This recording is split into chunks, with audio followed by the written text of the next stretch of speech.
Voy a invitarles nuevamente que podamos abrir nuestras Biblias en la carta del apóstol Pablo a los Romanos y voy a dar lectura los versículos 3 al 5 del capítulo 16. Romanos capítulo 16, daré lectura a los versículos 3 al 5. Si lo han encontrado, les ruego que se pongan en pie en reverencia a la palabra del Señor. Leo así entonces la carta del apóstol Pablo a los Romanos, capítulo 16, versículos 3 al 5. Dice: saludad a Priscila y Aquila, mis coautores en Cristo Jesús, que pusieron sus cuellos por mi vida, a los cuales no doy gracias yo solo, mas aún todas las iglesias de los gentiles. Asimismo, a la iglesia de su casa, saludad a Epeneto, amado mío, que es las primicias de Acaya en Cristo. Oramos al Señor. Amante Padre Celestial, gracias, Señor, te damos nuevamente, Señor, porque nos permites la oportunidad, Señor, de un domingo más estar en tu templo, Señor, en tu casa de oración. Gracias, Señor, porque tenemos el privilegio, Señor, de escuchar tu palabra, de estudiarla de forma libre, Señor, incluso de forma cómoda. Te rogamos, Señor, que tengas misericordia de nuestras vidas y hables a través de tu Santo Espíritu a tu pueblo, Señor, a nuestros corazones, y que esta tu palabra, Señor, pueda realizar los cambios, Señor, que necesita nuestra vida, alentarla, Señor, en aquellos momentos, Señor, que necesitamos, y por sobre todo, Señor, que sea glorificado tu nombre, Señor, a través también de lo que aprendamos. Te ruego, dirija mis palabras, Señor, como decía nuestro hermano también, que preside, Señor, y nada mío, Señor, se interponga, Señor, ante ella. Te rogamos todo esto por los méritos de Cristo, nuestro amado buen Salvador. Amén. Asiento, queridos hermanos. Este mes de mayo, como ya se ha visto en el programa, ¿cierto?, que ha sido leído, hemos estado siendo bendecidos con sermones en relación a un tema central: el Evangelio y la familia. Y en esta oportunidad, queridos hermanos, vamos a estudiar un tema relacionado, ¿cierto?, con este tema central, llamado cuando un matrimonio sirve a Dios. Y en este capítulo 16, en la carta del apóstol Pablo a los Romanos, encontramos una lista de 23 nombres. Si ustedes se fijan ahí, dan una mirada rápida, ¿cierto? Hay muchos saludos, ¿cierto? Hay 23 nombres ahí que corresponden a saludos particulares del apóstol Pablo.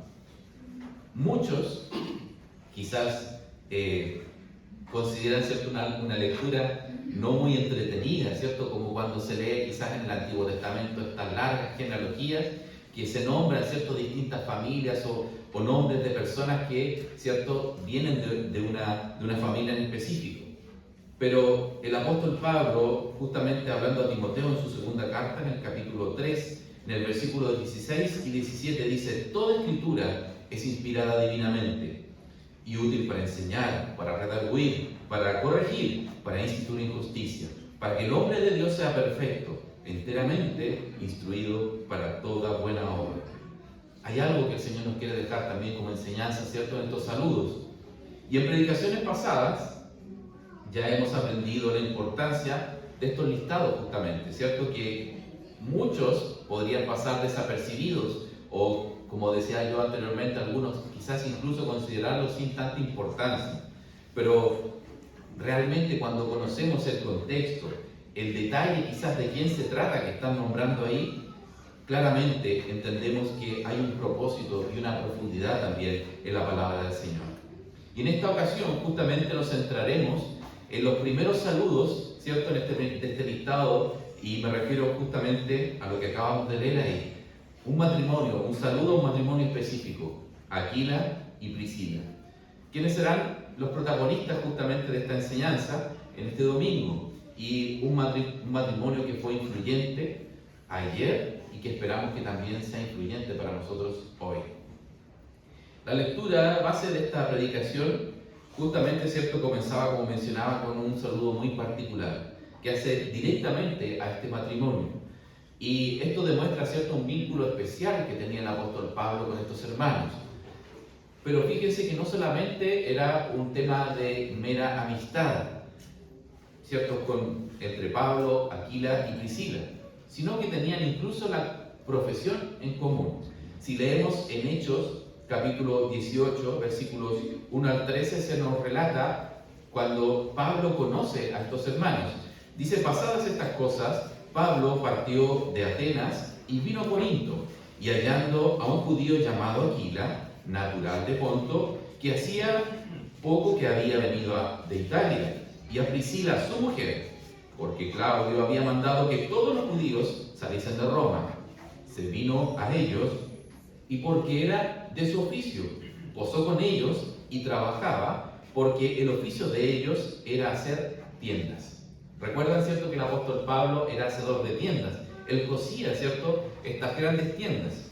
Y el confeccionar una tienda de campaña, ¿cierto?, como también se les llamaba en ese tiempo, tenía, ¿cierto?, el propósito de proveer refugio a los viajeros, protegerse del sol, ¿cierto?, acampar por las noches, incluso de descanso. Muchas de estas tiendas se ocupaban en las terrazas de las casas, ¿cierto?, para justamente hacer lo que nosotros hacemos en algunas casas, ¿cierto?, un pequeño convite, ¿cierto?, a lo mejor algún almuerzo fuera de casa. Bueno, todos estos usos se daban a las tiendas que hacía el apóstol Pablo, Aquila y Priscila también. Y sin duda también nos damos cuenta que este concepto de hacer tiendas, de hacer estas carpas, se asocia a conceptos como seguridad, comodidad, bienestar y reposo para las personas. Cualidades que también vemos aplicadas por este matrimonio. No solamente en el plano laboral, sino también en el espiritual. A este matrimonio se le menciona en 6 oportunidades en el Nuevo Testamento. Habían sido fieles colaboradores del ministerio de Pablo. Y es importante destacar que en las Escrituras muchas veces se mencionan a distintos personajes de los cuales se habla en específico, su vida, sus pecados incluso, su distinto pasar a través de la historia. Pero en muy pocas ocasiones se menciona a un matrimonio. Y esto también nos debe llamar la atención, porque justamente debe tener algo especial este matrimonio, ¿cierto?, para ser nombrado también. Por esto no debemos olvidar quienes tenemos la bendición de ser cristianos y de estar casados, lo que dice Génesis 2:24. Por tanto dejará el hombre a su padre y a su madre, y allegarse a su mujer, y serán una sola carne.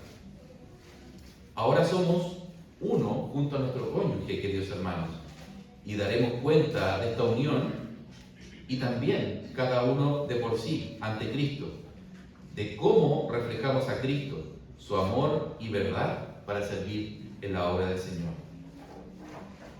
Pablo menciona también al iniciar este saludo que Aquila y Priscila eran un matrimonio colaborador. No solamente les saluda diciendo saludos a Priscila y Aquila, sino que les da una característica especial. Dice a este matrimonio colaborador. Y cuando indica, ¿cierto?, que son coadjutores, esta palabra coadjutor se entiende, ¿cierto?, y se traduce como ayudador. Pero no solamente deja esta palabra, ¿cierto?, así en singular, diciendo son colaboradores míos, sino que le da además otra característica. Dice que son ayudadores o coadjutores en Cristo Jesús. Es decir, ellos servían y trabajaban para Cristo, bajo Cristo, con Cristo y por ser de Cristo. Este matrimonio se había convertido en una cuna de discípulos de Cristo. Abrieron sus casas, abrieron las puertas de sus casas para ser discipuladores. Así lo encontramos en Hechos, capítulo 18, versículo 26, cuando se nos relata lo siguiente. Llegó entonces a Éfeso un judío, llamado Apolos, natural de Alejandría, varón elocuente, poderoso en las Escrituras. Este era instruido en el camino del Señor y ferviente de espíritu. Hablaba y enseñaba diligentemente las cosas que son del Señor, enseñando solamente en el bautismo de Juan.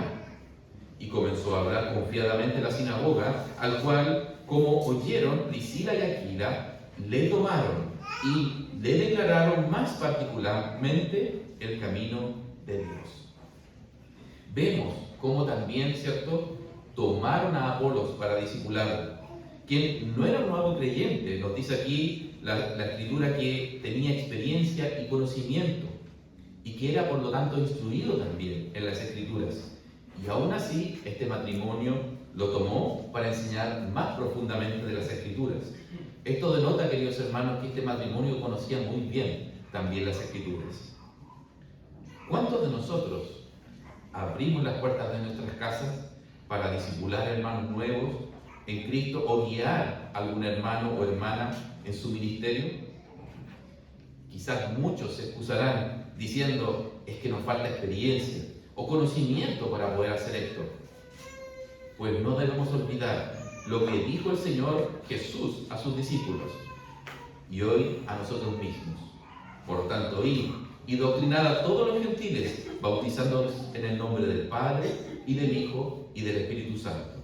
Esto es Mateo 28, 19. El discipulado, queridos hermanos, no es un trabajo especial para algunos cristianos selectos, sino que debe ser un servicio natural que todo creyente debe ofrecer a otros. Por lo tanto, querido hermano, querida hermana, es un mandato y una responsabilidad como matrimonios instruirnos para servir. Y aprovecho la oportunidad, así también como lo mencionaba nuestro hermano Julener, de que no desperdiciemos las instancias que dispone nuestra iglesia para poder instruirnos. Y una de ellas es justamente el CEBEC, el curso bíblico de educación cristiana. Muchos piensan que este curso es solamente para fomentar o para formar maestros de escuelas bíblicas, pero en realidad está enfocado en la educación bíblica fundamental para servir justamente en nuestras iglesias. De la misma forma tenemos congresos, seminarios que buscan enseñar más sobre las Escrituras. Sigo aprovechando la oportunidad para pedir la oración por el próximo seminario matrimonial, como también lo mencionábamos anteriormente, y que se va a desarrollar esta próxima semana. Insto a no desaprovechar tampoco estas oportunidades, sobre todo porque tratan los pilares que cada matrimonio debe considerar en su vida diaria. Muchos hermanos de otras congregaciones, queridos hermanos, de otros países, no tienen estas oportunidades para instruirse, o si las tienen son muy precarias. ¿Para qué mencionar a la iglesia perseguida, que insta o anhela tener estos espacios y privilegios como los tenemos nosotros de educarnos en la palabra del Señor? No solamente demos gracias a Dios, sino también aprovechemos en cuanto podamos, queridos hermanos. Ciertamente este matrimonio, ¿cierto?, de Aquila y Priscila era instruido en las Escrituras. Era hospedador, consejero, pero ¿cómo podemos llegar a ser un matrimonio colaborador, como colaborador de Cristo, ¿cierto?, como lo fueron Aquila y Priscila? Primero que todo, cumpliendo el rol que ha dado el matrimonio cristiano, y de la misma forma el rol individual de cada cónyuge. Y para saber más, les invito al seminario matrimonio de la próxima semana. Bueno, recordemos algunos principios bíblicos que nos muestran justamente el propósito de Dios para el matrimonio. Les invito ahí a leer en Génesis 18. Y dijo Jehová Dios: no es bueno que el hombre esté solo. Por algo nos dijo esto, hermanos, que no estemos solos, ¿cierto? Quizás las locuras de los hombres serían terribles. No es bueno que el hombre esté solo. Haréle ayuda idónea para él. El propósito principal del matrimonio, queridos hermanos, es la comunión, el compañerismo, la ayuda y el consuelo mutuo. Un pacto, un compromiso, este amor ágape que hemos aprendido también en las Escrituras. Otro de los propósitos importantes también del matrimonio es reflejar la relación de Cristo y su iglesia. Y en este punto no solamente es figurativo, fíjense ustedes, sino que también se nos permite experimentar, en parte claramente, ¿cierto?, lo que Cristo es para su iglesia y lo que la iglesia debe ser para Cristo. Se nos otorga el privilegio de vivir en carne propia la unión y así comprender un poco más en profundidad este misterio. Se nos otorga el privilegio de vivir esta expresión que encontramos en Efesios 5, 25 al 26. Maridos, amad a vuestras mujeres, así como Cristo amó a la iglesia y se entregó a sí mismo por ella, para santificarla, limpiándola en el lavacro del agua por la palabra. Y también en Efesios 5, pero ahora los versículos 29 al 32.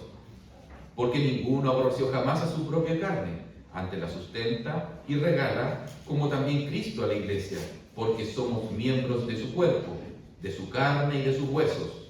Por esto dejará el hombre a su padre y a su madre, y se allegará a su mujer, y serán dos en una carne. Este misterio grande es, mas yo digo esto con respecto a Cristo y a la iglesia. El esposo debe ser sacerdote de su hogar, dirigiendo con dedicación y tiempo a su familia para que viva conforme a la voluntad de Dios. No es una influencia, no es una mera cosa visible. Debe haber una intención, debe haber una dirección activa por parte del hombre. No puede ser que exista un sacerdocio pasivo de parte de los hombres en las familias. Así lo vemos en 1 Corintios capítulo 11, versículo 3. Mas quiero que sepáis, que Cristo es la cabeza de todo varón, y el varón es la cabeza de la mujer, y Dios la cabeza de Cristo. Y Deuteronomio 6, 5 al 9 sigue insistiendo en lo mismo. Amarás a Jehová tu Dios de todo tu corazón, de toda tu alma y con todo tu poder. Y estas palabras que yo te mando hoy estarán sobre tu corazón, y las repetirás a tus hijos, y hablarás de ellas estando en tu casa y andando por el camino, y al acostarte y cuando te levantes, y has de atarlas por señal en tu mano, y estarás por frontales en tus ojos, y las escribirás en los postes de tu casa y en tus portadas. Es algo activo, queridos hermanos.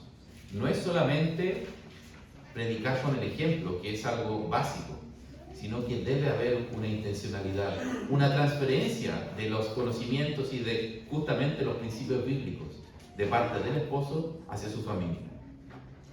Y la mujer, la esposa, debe ser la ayuda idónea. Es interesante, fíjense ustedes lo que acabamos de leer, que Pablo menciona a Priscila antes de Aquila. Generalmente, ¿cierto?, en una cultura judía, ¿cierto?, que era justamente escrita esta carta a los judíos que estaban en Roma y a la iglesia que se juntaba en Roma, era predominante siempre la figura del esposo y después de la esposa. Y de hecho, Priscila es mencionada antes que su esposo Aquila.